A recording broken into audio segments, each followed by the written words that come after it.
ولا حول ولا قوة إلا بالله العلي العظيم. أما بعد. معاشر الحاضرين jamaah Masjid Agung Sunan Ampel yang dirahmati oleh Allah. Selesai kita membahas tentang pembangunan Ka'bah, dan kita sudah membahasnya berbulan-bulan mungkin. Dari mulai pembangunan Ka'bah dari awal sampai akhir, dan ternyata setelah kita telah bersama bahwa terakhir yang membangun Ka'bah itu adalah Hajjaj bin Yusuf, seorang yang fasik, yang kalau kita lihat walaupun dia fasik, tapi bangunannya sampai sekarang ada. Dan bangunan Ka'bah yang ada sekarang itu adalah renovasi terakhir yang dibuat oleh Hajjaj bin Yusuf. Oleh karena itu memang benar apa yang disabdakan oleh Rasulullah SAW dalam sebuah hadis di mana Nabi Muhammad bersabda, "Inna Allah qad yu'ayyidu hadha ad-din birrajulil fajir." Terkadang Allah Subhanahu wa taala menguatkan, terkadang walaupun jarang, tapi bisa jadi kadang Allah Subhanahu wa taala menguatkan agama ini dengan seorang lelaki yang fasik, yang kejam, yang bengis seperti Hajjaj bin Yusuf. Walaupun kita tahu bagaimana kefasikannya, kebengisannya, dan kekejamannya, tapi juga dia adalah orang yang merenovasi terakhir daripada Ka'bah al-Musharrafah. Oleh karena itu jangan kita terbuai kadang-kadang dengan beberapa hal yang dilakukan oleh orang-orang yang fajir. Terkadang itu menolong daripada agama Allah Subhanahu wa ta'ala. Selesai kita membahas daripada hal tersebut, nah ke depan kita akan membahas, karena ini adalah sejarah Rasulullah SAW, kita ke depan akan membahas tentang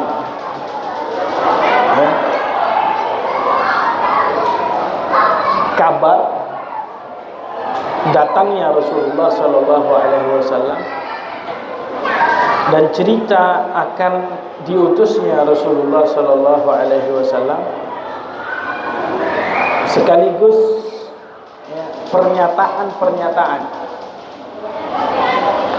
tentang diutusnya Nabi besar Muhammad SAW, baik dari para pendeta dari golongan Yahudi ataupun Nasrani, ataupun kabar tentang diutusnya Rasulullah SAW dari para dukun-dukun Arab, para paranormal atau dukun orang Arab, karena mereka juga dulu itu mendapatkan kabar daripada jin dan setan.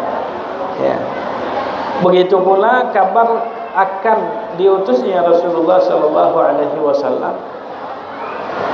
dari suara-suara langit.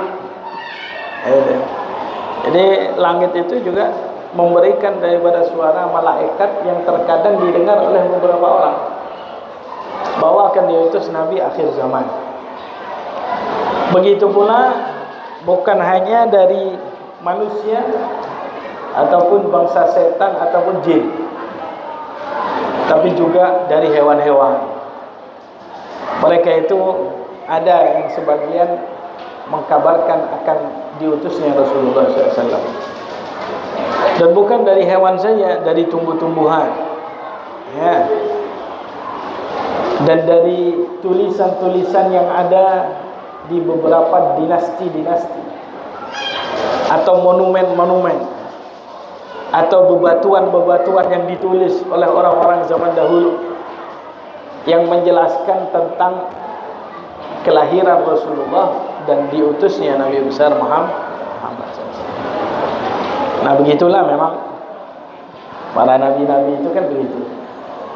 Kita tahu cerita Nabi Allah Musa, bahwa akan datang nantinya ya Fir'aun, seseorang yang akan menggulingkan kerajaan kamu, yang akhirnya, ya, kemudian Fir'aun memutuskan untuk membunuh daripada bayi-bayi yang ada. Jadi kabar-kabar tentang diutusnya para nabi itu diketahui sebelum-sebelumnya. Ya. Makanya orang yang tidak mempercayai daripada hal tersebut, itu semuanya adalah hidayah dari Allah Subhanahu wa ta'ala. Begitu pula daripada kejadian yang terjadi kepada Nabi Yahya, Nabi Isa, dan bahkan kepada seorang wali sekelas Siti Maryam, ya, di mana Allah Subhanahu wa ta'ala, ya, telah memberikan kepada Imra'atu Imran, istri daripada Nabi Allah Imran, ya, akan diberi daripada seorang anak perempuan yang bernama Maryam. Jadi bukan hanya para nabi saja yang terkadang kelahirannya itu dikabarkan sebelum mereka lahir, ya, tapi juga terkadang para aulia, para sholihin, ya, subhanallah, ada yang seperti begitu, itu ada, dan kita banyak mendengar. Di sana itu, kalau saya di Hadramaut di Yaman, banyak para wali-wali itu sudah digambarkan 100 tahun ke depan. Ada wali-wali itu di kota Amad namanya, di Hadramaut. Ada namanya Habib Saleh bin Abdullah Al-Hamid. Beliau mengatakan nanti akan datang setelah saya wafat seorang wali soleh, namanya sama dengan saya. Namanya sama dengan saya. Dan dia pun akan menjadi wali di kota ini. Subhanallah, setelah beliau meninggal, lahirlah seorang wali bernama Saleh bin Abdullah Al-Attas. Jadi wali-wali itu kadang-kadang diberikan, ya, kau ada kabar gembira enggak? Ya, ada kabar gembira. Ya, siap-siap jadi wali lah. Tapi tidak semuanya begitu, tidak. Berarti kalau ada kabar gembira itu kata jadi wali, ya tidak seperti itu. Ya. Tapi biasanya itu orang yang sudah oleh Allah Subhanahu wa ta'ala dipilih. Dzalika fadlullahi yu'tihi man yasha. Innallaha, sungguhnya Allah Subhanahu wa ta'ala, beliau yang memilih. Kadang-kadang ada orang yang dipilih.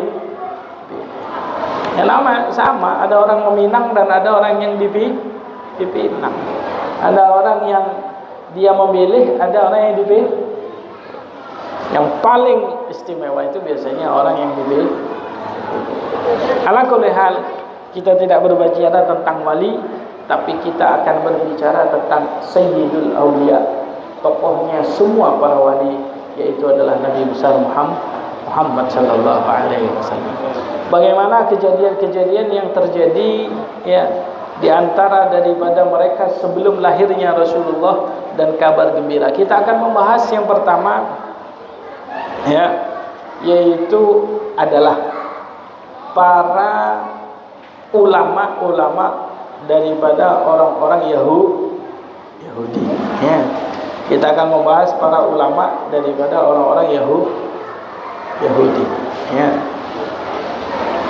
Pertama cerita yaitu adalah seorang sahabat Nabi besar Muhammad SAW yang bernama Salamah, ya, Salamah bin Salamah, ya.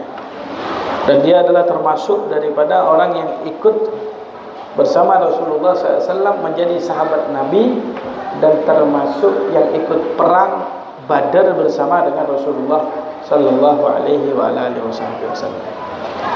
Nah, si Salamah ini dulu, ya, sebelum ada Rasulullah SAW ini tadi diutus, sebelum Nabi Muhammad diutus, dia itu punya di Mekah, dia punya tetangga dari orang Yahudi min Bani Abdul Ashhal, dari Bani Abdul Ashhal. Mereka juga punya klan-klan tersendiri, ya, golongan-golongan sendiri, orang bangsa-bangsa yang bisa Yahudi, ya. Nah, orang Yahudi ini tadi tinggal di kota Makkah. Suatu saat, ya, ketika berkumpul bersama dengan orang-orang Quraisy, yang dimana orang Quraisy pada saat itu sebelum diutusnya Nabi, mereka adalah penyembah berhala. Subhanallah, si Yahudi itu tadi bercerita kepada orang-orang Quraisy, ya, bahwa nanti setelah kita mati, kita itu akan dibangkitkan oleh Allah, dan ada hari kiamat, akan dihisab, akan ada yang namanya surga, akan ada yang namanya neraka. Sehingga orang-orang Quraisy itu mereka, ya, heran, loh, masa ada orang habis mati kemudian dibangkitkan lagi, ya. Kemudian ada surga, kemudian ada neraka. Kalau orang berbuat baik masuk surga, kalau berbuat jahat maka dia itu masuk ke dalam neraka. Ya. Kemudian, ya, orang Yahudi tadi bersumpah dan dia berkata, demi Allah, ya, sesungguhnya nanti di hari kiamat Allah Subhanahu wa ta'ala akan menyiapkan kepada kita sebuah neraka seperti tanur, lebih besar daripada sebuah tanur yang kita miliki. Tanur itu biasa, ya, tempat yang dibuat oleh orang-orang Arab membuat roti. Mungkin Anda kalau pernah lihat YouTube, roti ditempelkan di tembok itu, dinding, seret, tempelkan, masukkan, tempelkan. Itu namanya tanur. Nah, itu Allah Subhanahu wa ta'ala punya neraka yang besarnya itu luar biasa, panasnya melebihi daripada tanur yang kalian miliki tersebut, ya. Dan tidak akan ada orang yang bisa selamat daripada neraka tersebut itu kecuali mereka adalah orang-orang yang mengikuti daripada, ya, petunjuk dari Allah Subhanahu wa ta'ala. Kemudian mereka bertanya, kira-kira petunjuknya itu apa? Ya, kemudian si Yahudi tadi mengatakan nanti akan ada nabi yang akan diutus oleh Allah dari kota ini. Dari kota ini. Kata si Yahudi tersebut. Ya. Kemudian orang-orang dari mereka berkata, orang Quraisy, wah, kapan itu? Kira-kira ada nggak di antara kita ini yang akan bisa mendapati daripada nabi tersebut? Akhirnya si Yahudi tadi melihat mereka yang paling muda. Kata Salamah, dan saya pada saat itu yang paling muda sendiri. Kemudian, ya, Yahudi tadi berkata, ini anak ini. Ini anak nanti di akhir daripada hayatnya, ya, dia akan mendapatkan daripada nabi akhir zaman tersebut. Dia akan mendapatkan nabi akhir zaman. Subhanallah, berlalu waktu tersebut dan cerita daripada si Yahudi itu selalu terngiang di dalam diri daripada Salamah bin Salamah sampai diutusnya Nabi besar Muhammad sallallahu alaihi wasallam. Begitu diutus Nabi besar Muhammad sallallahu alaihi wasallam, si Salamah masuk ke dalam agama Islam. Tapi Yahudi itu umurnya dipanjangkan oleh Allah, tapi dia tidak masuk ke dalam agama Islam. Ya, hasadan minan Nabi Muhammad SAW. Mereka dengki terhadap Rasulullah sallallahu alaihi ala alihi wasallam. Ya, makanya hati-hati. Sifat dengki itu sangat berbahaya. Hilangkan kedengkian di dalam diri kita. Karena kalau kita sudah dengki itu, sesuatu yang benar pun akan menjadi salah. Itu salah satu di antara cerita daripada orang Yahudi yang menjelaskan akan lahir.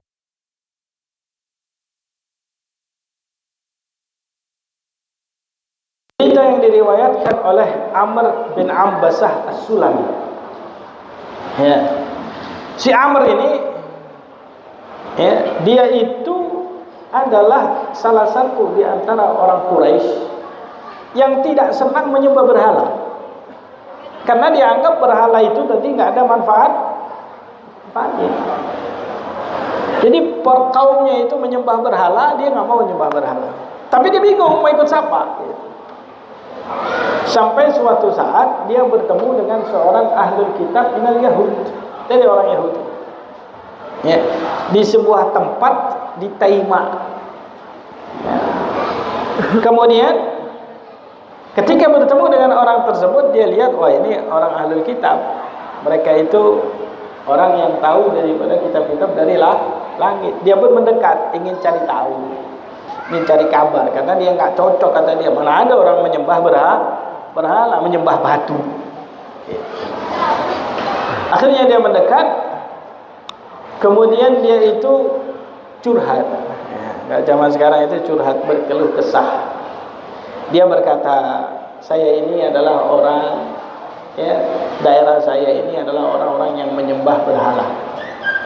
Ya. Kadang-kadang saya itu geli melihat. Kenapa? Kalau kita itu keluar kota, ini saking menggelikannya. Kadang-kadang kalau kita itu keluar kota, gitu ya, lupa nggak bawa berhala, akhirnya cari batu 4, dilihat yang paling bagus mana, yang paling bagus ini diambil yang paling bagus, ya. Yang 3 dibuat istinja. Jadi 3 dibuat istinja. Orang dulu ya cari air sulit, kayak Arab, lebih baik mereka istinja pakai batu daripada 3 dibuat istinja, yang paling bagus ini disembah. Nanti kalau sudah jalan gitu ya, jalan, ada lihat batu lebih bagus, yang ini dibuang, itu diambil, terus disembah lagi. Gitu. Saya itu melihat geli, ya. Mana ada ini sesembahan kok ganti ya. Ketok api disembah, disembah. Ya. Dan itu memang terjadi. Kita sudah pernah bahas dulu siapa yang pertama kali mendatangkan berhala ke daerah Arab, yaitu adalah Amr bin Lu'ay, ya. Amr bin Lu'ay. Nah, kemudian dia berkata, ini mah Tuhan bukan Tuhan yang benar, ya. Dan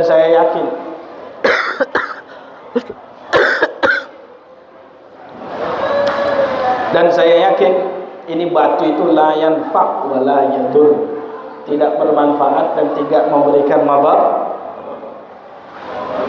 Kemudian dia berkata, ya, cobalah, kamu kan ahli kitab, tahu, ya, cobalah kasih kepada saya petunjuk supaya saya bisa mendapatkan sesembahan yang baik, yang bagus, yang sesuai. Akhirnya si pendeta tersebut itu dia berkata, nanti akan datang satu orang lelaki dari kota Makkah, tahu deh, dari kota Makkah, yang dia juga tidak suka menyembah berhala, dan dia mengajak untuk, ya, beribadah kepada selain berhala, yaitu Allah Subhanahu wa ta'ala. Apabila kamu melihat orang tersebut, maka ikuti dia, karena dia akan mendatangkan agama yang paling baik. Subhanallah.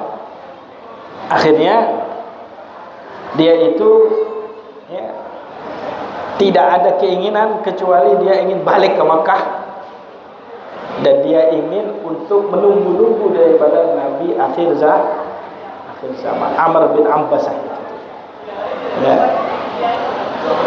Tapi dia sering melancong, sering keluar dia, sering bepergian sana, ke sana. Tapi dia selalu mencari-cari kabar tentang Nabi akhir zaman. Dia selalu tanya, kalau dia berada di luar, dia selalu tanya, apakah ada kejadian yang terjadi di kota Makkah? Selalu dia bertanya begitu. Sampai suatu saat ketika dia bertanya kepada seseorang, kemudian orang tersebut berkata, ya, terjadi daripada sesuatu.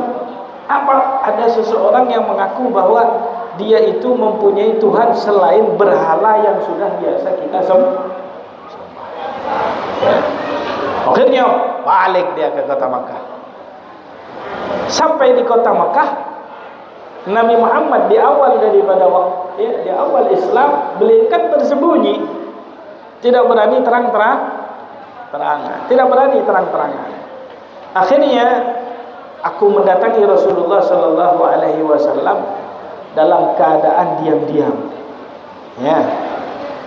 Kemudian aku bertanya kepadanya, siapa kamu? Kemudian Rasulullah berkata, saya adalah Nabi. Siapa yang telah menjadikan kamu Nabi? Allah subhanahu wa ta'ala. Datang kepada Rasulullah. Kemudian dia bertanya kepada Rasulullah, dan apa yang diperintahkan oleh Tuhanmu?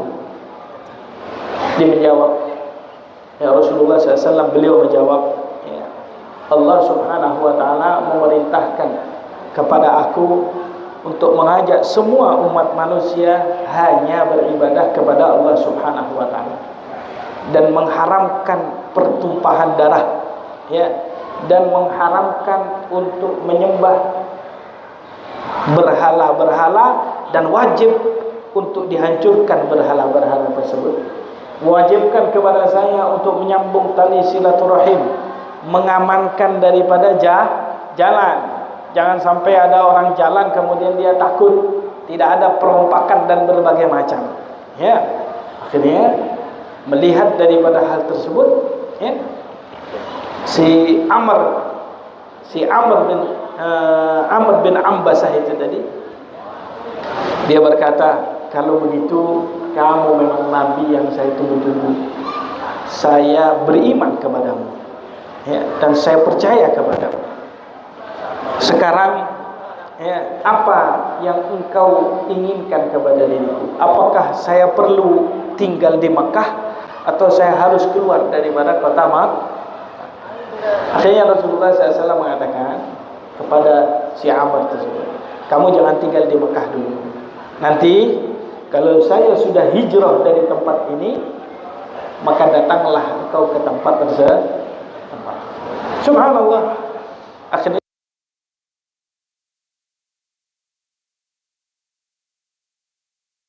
hijrah ke kota Madinah, barulah si Amr tersebut mendatangi Rasulullah sallallahu alaihi wasallam, kemudian berkata kepada Rasulullah sallallahu alaihi wasallam, ya Nabi Allah, ata'rifuni?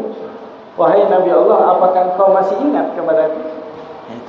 Kemudian Rasulullah SAW berkata, na'am, antas sulami alladhi ataitani bi Makkah. Ya, saya masih ingat. Kamu ini kan Sulami yang dulu pernah datang ke kota Makkah. Jenenge Nabi kok ada ditakok si iling ya. Nabi kok ana kailing. IQ-nya itu cerdas, masih walaupun banyak daripada berbagai macam kegiatan, berbagai macam daripada gangguan, tapi ininya Rasulullah sallallahu alaihi wasallam, beliau itu tadi masih cerdas.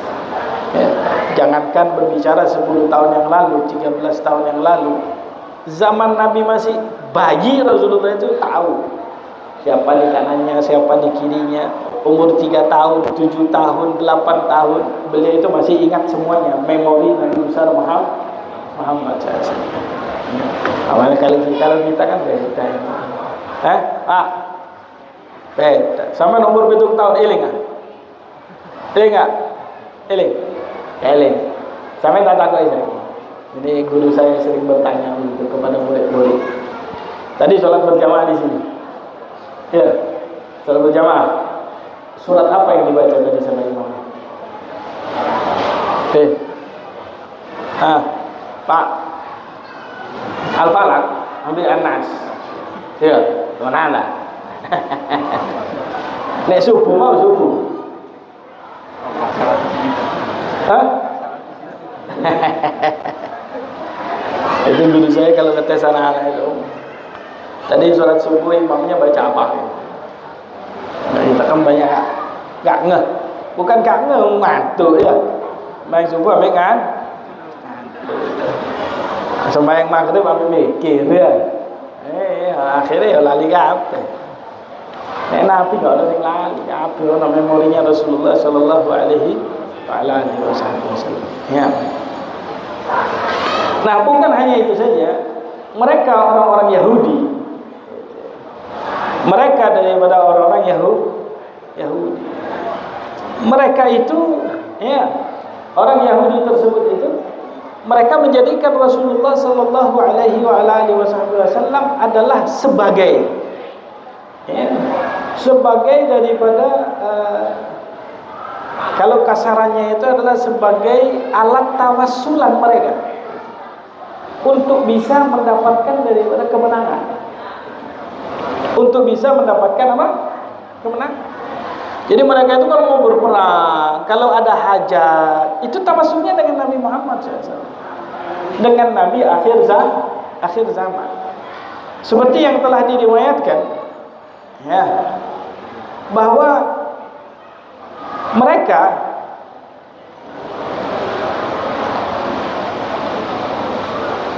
ada seseorang syekh, orang tua yang memang orang-orang Yahudi Bani Quraidah.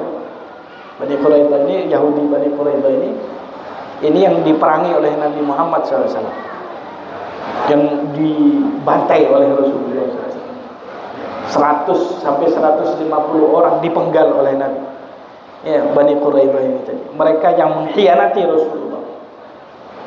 Kisah yang dimana Sayyidina Ali bin Abi Thalib radhiyallahu taala anhu menjebol daripada ya, gerbang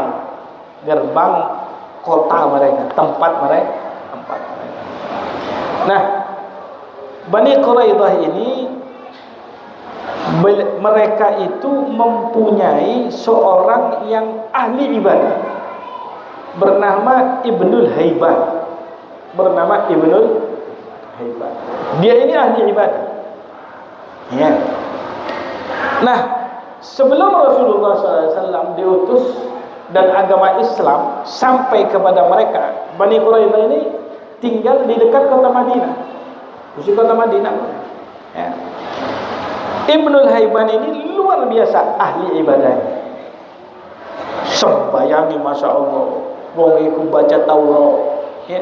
Sehingga mereka orang-orang Yahudi itu ya segan kepada Ibnul Haiban dan menganggap Ibnul Haiban ini adalah wali min auliyaillah di antara daripada mereka orang-orang Yahudi. Nah, Ibnul Haiban ini biasa memang kalau di Bani Quraidah itu lagi terjadi paceklik alias gak turun hujan, lagi orang dalam keadaan kelaparan, ya, Ibnul Haiban ini diminta oleh mereka orang-orang Yahudi untuk berdoa kepada Allah Subhanahu wa taala supaya diturunkan hujan. Nah, Ibnul Haiban mengatakan kepada mereka, kalau kalian mau untuk diturunkan hujan, ya, pertama apa? Kalian harus bersedekah. Ya. Kalian harus keluarkan sedekah untuk mengundang daripada rahmat Allah Subhanahu wa taala. Berapa?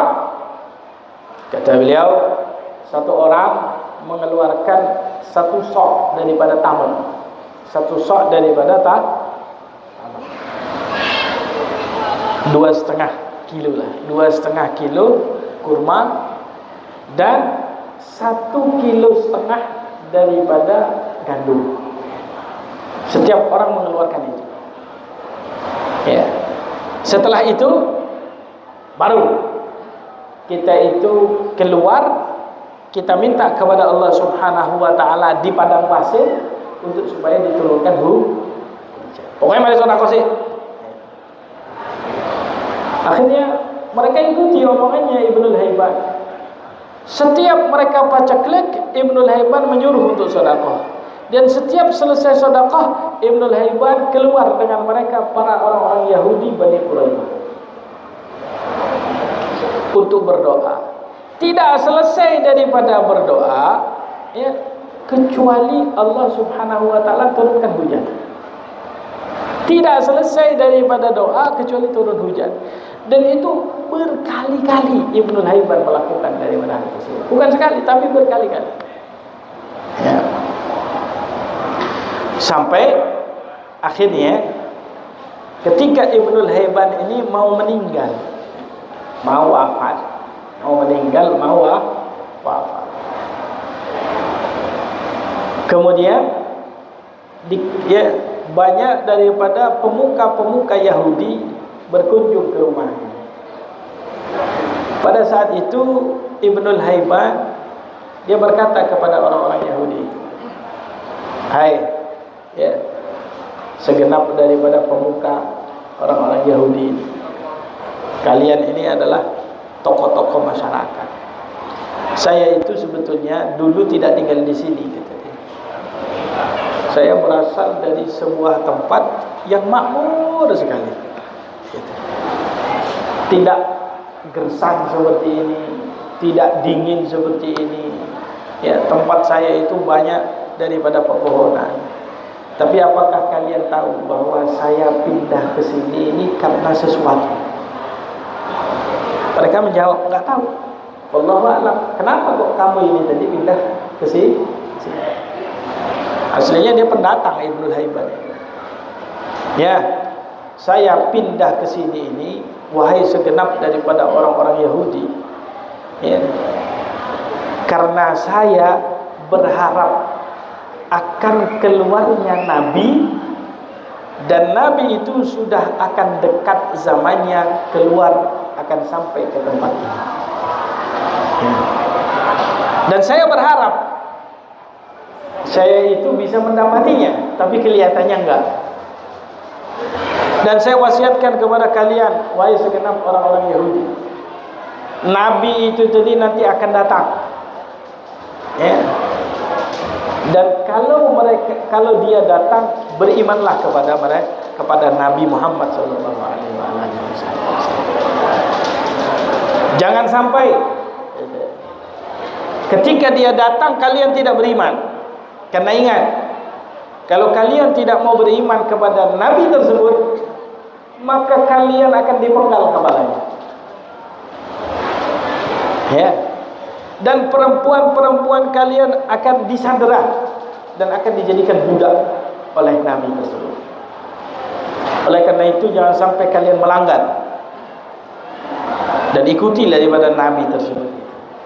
Nah, ini Ibnul Haiban ini berkata hal itu, didengar oleh semuanya. Subhanallah, ya. Ibnul Haiban wafat, ya, beliau meninggal, tidak sampai bertemu dengan Nabi Muhammad SAW. Ya. Diutuslah Rasulullah SAW.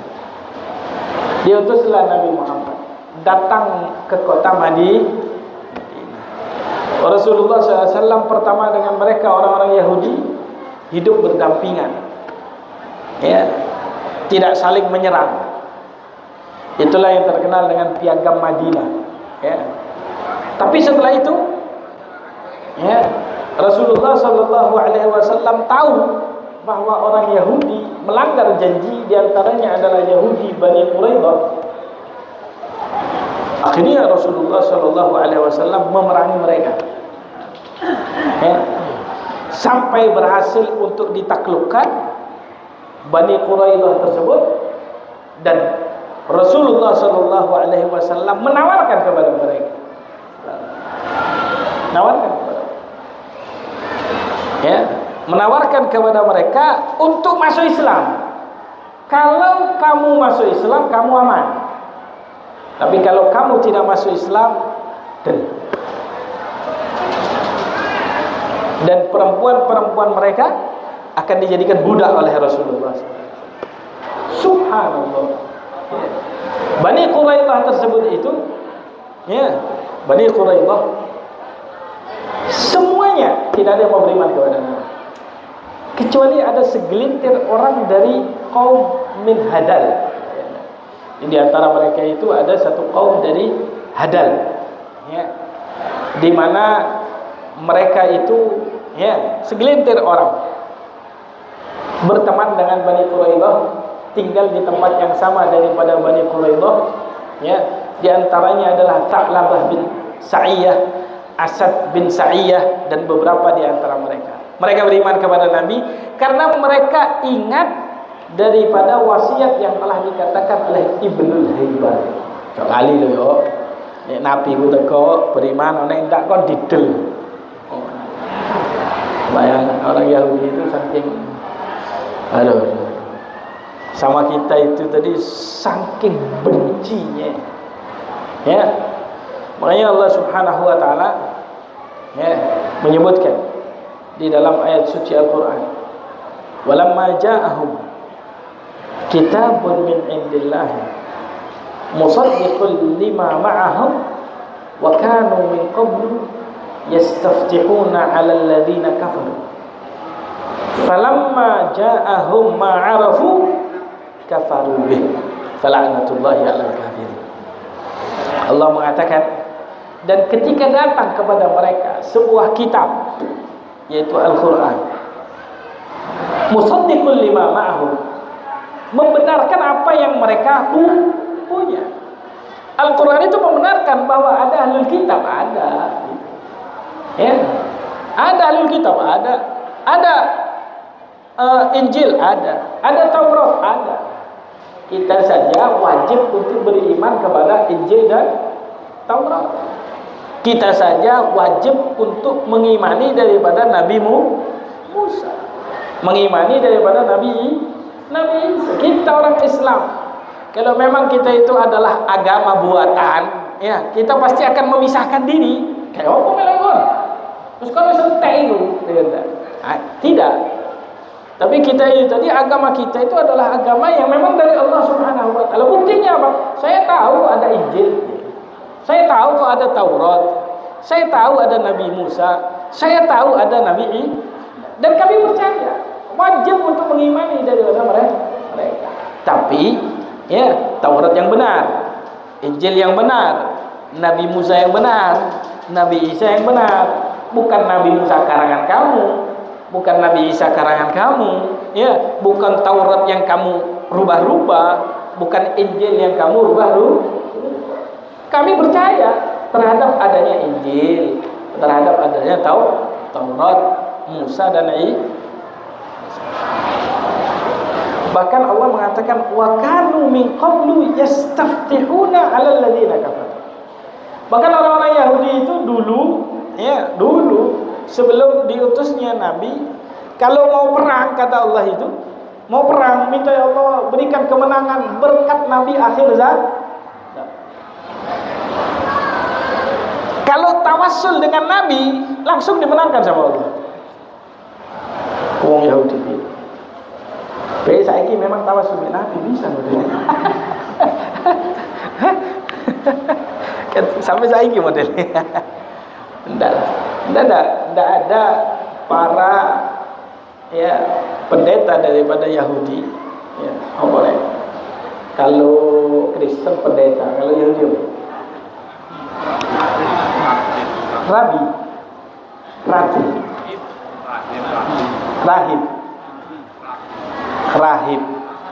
rabi, bukan rahib, rabi.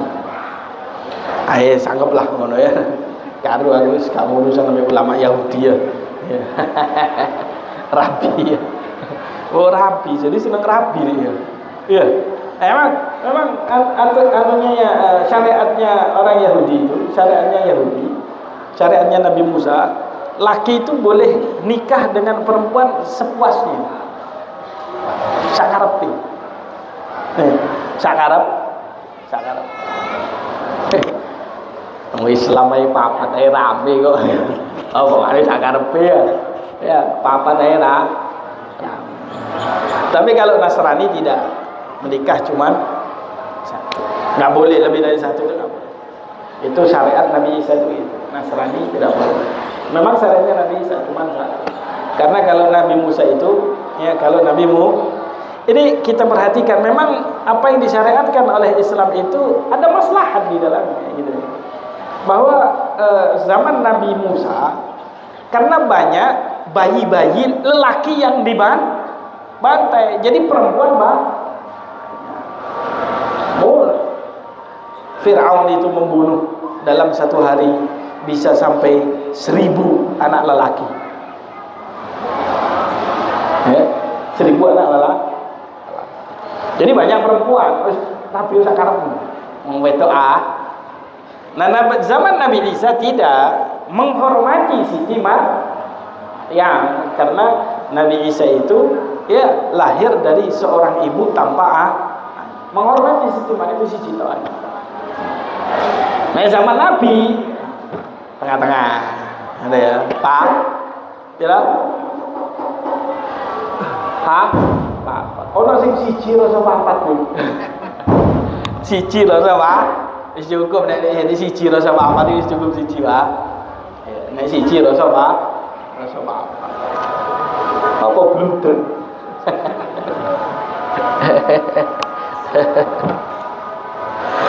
Nah, ini kaum dari Hadal, dari sebagian segelintir daripada mereka dari Bani Hadal tersebut itu, mereka beriman kepada Nabi, selamat. Sisanya semuanya oleh Rasulullah SAW. Ya. Padahal mereka tahu Rasulullah. Allah sendiri yang mengatakan, "Falamma ja'ahum ma'arafu kafaru." Ketika datang kepada mereka orang-orang Yahudi, apa yang mereka tahu, iya ki Nabi itu benar. Ya.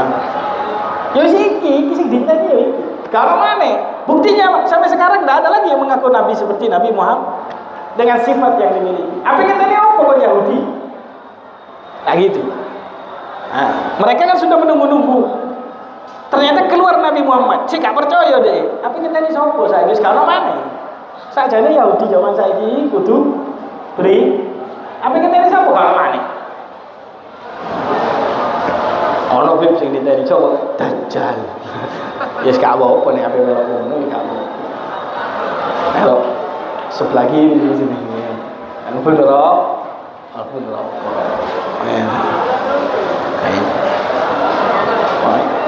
Dalam ayat yang lain Allah mengatakan ya'rifunahu kama ya'rifuna abna'ahum.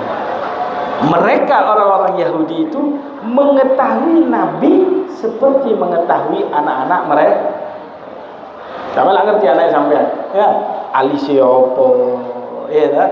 Bibirnya bagaimana, matanya, sifatnya bagaimana, anak-anak Anda kan pasti Anda tahu sifatnya ini. Mereka tahu Nabi ini seperti tahu anak-anak. Wajahnya bagaimana, sifatnya bagaimana, semuanya itu mereka tahu. Tapi yang namanya hidayah. Makanya Rasulullah SAW mengatakan, "Lau amana bi asrun minal yahud la amanal yahudu kullu." Kalau ada 10 daripada orang Yahudi beriman kepada saya, semua orang Yahudi akan beriman. Ya. Tapi 10 kan, maksudnya para tokoh-tokoh 10 kan. Ya, coba Yahudi beriman, Pak. Kita lebih baik pas zaman sekarang. Ya. Lebih baik. Musuh terbesar itu adalah mereka. Ya, nah ini adalah cerita sebagian. Terakhir adalah cerita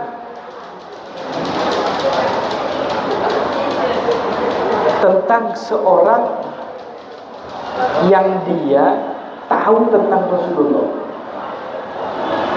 Ya. Tapi dia tidak mau beriman sama Nabi.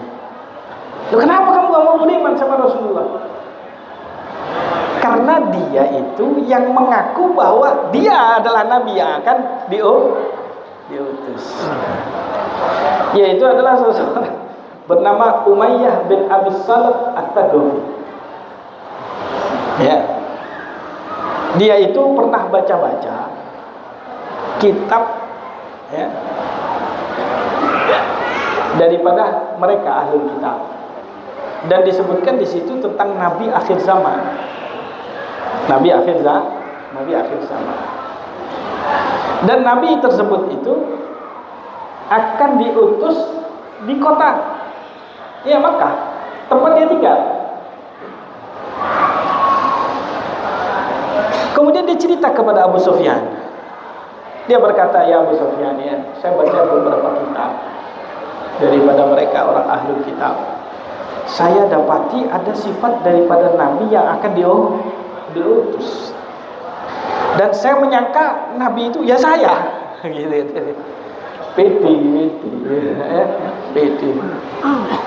Akhirnya, ya, dia itu mulai menyebarkan isu-isu hoax ini tadi. Kok ada Nabi, ya? Nabi akhir zaman, ya, dia akan diutus di kota Mekah. Siapa? Saya.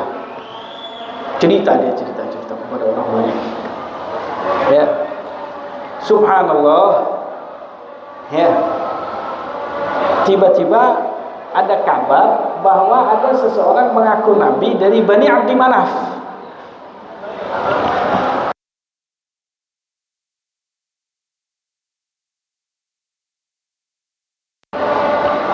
Saya pikir adalah Utbah bin Rabi'ah.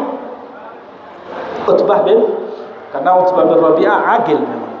Ya, dia sangat berakal. Hanya saja dia nggak mau masuk Islam. Ya gitu, gara-gara kaumnya malu kepada kaum, menjaga daripada kehormatan kaumnya. Ternyata saya lihat Utbah bin Rabi'ah pada saat itu umurnya sudah di atas 40. Nggak mungkin Utbah bin Rabi'ah. Sopo ini? Tiba-tiba saya dapati itu adalah Nabi besar Muhammad sallallahu alaihi wasallam. Ya. Abu Sufyan datang kepada si Umayyah ini tadi. Ya Umayyah, apa? Iku cari ini Nabi ngaku Nabi. Betul tadi yang kamu lihat di dalam kitab-kitab. Kalau saya lihat-lihat memang betul. Ya. Terus ya kamu Abu Sufyan ikuti saja. Abu Sufyan disuruh untuk mengikuti Nabi Muhammad sallallahu alaihi wasallam. Tapi Abu Sufyan enggak mau dia. Ini namanya dalam hatinya masih untung Abu Sufyan itu musuh besar Nabi. Musuh besar Rasul. Abu Sufyan itu masuk Islam akhir di Fathu Makkah. Padahal Rasulullah sallallahu alaihi wasallam itu sebetulnya jengkel sama Abu Sufyan. Jengkel banget. Ya. Bahkan Rasulullah Shallallahu Alaihi Wasallam itu, ya, sempat menghalalkan darahnya Abu Sufyan. Karena Abu Sufyan itu tadi yang memimpin peperangan, ya, pada saat perang Uhud. Begitu pula perang Ahzab. Abu Sufyan itu ibarat musuh besar Rasul. Tapi rahimahullah Syekhuna Al-Habib Salim beliau mengatakan Abu Sufyan itu bisa masuk Islam. Istilahnya beliau mendapatkan hidayat walaupun akhir-akhir tidak mati dalam keadaan kafir karena sebabnya satu. Ya, Abu Sufyan itu, ya, pernah, ya, Sayyidatuna Fatimah radhiyallahu ta'ala anha. Sayyidatuna Fatimah waktu masih di Mekah. Saat itu Sayyidatuna Fatimah masih kecil. Ya. Sayyidah Fatimah itu mendatangi, ya, tempatnya Darun Nadwah, tempat musyawarahnya orang-orang Quraisy. Pada saat itu Sayyidatuna Fatimah marah kepada orang-orang yang ada di situ karena mereka habis melukai daripada Rasulullah SAW, habis menyakiti Nabi. Kemudian oleh Abu Jahal ditempeleng Sayyidatuna Fatimah itu. Pada saat itu ditempeleng. Pulang dia dalam keadaan menangis, dalam keadaan menangis. Nah, ketemu dengan Abu Sufyan di tengah jalan. Ditanya, ya Fatimah, kenapa? Kalau saya habis ditempeleng sama Abu Sufyan. Pada saat itu Sayyidah Fatimah masih kecil dan perempuan. Kemudian dibawa sama Abu Sufyan. Siapa yang nempeleng kamu? Abu Hakam, Abu Jahal.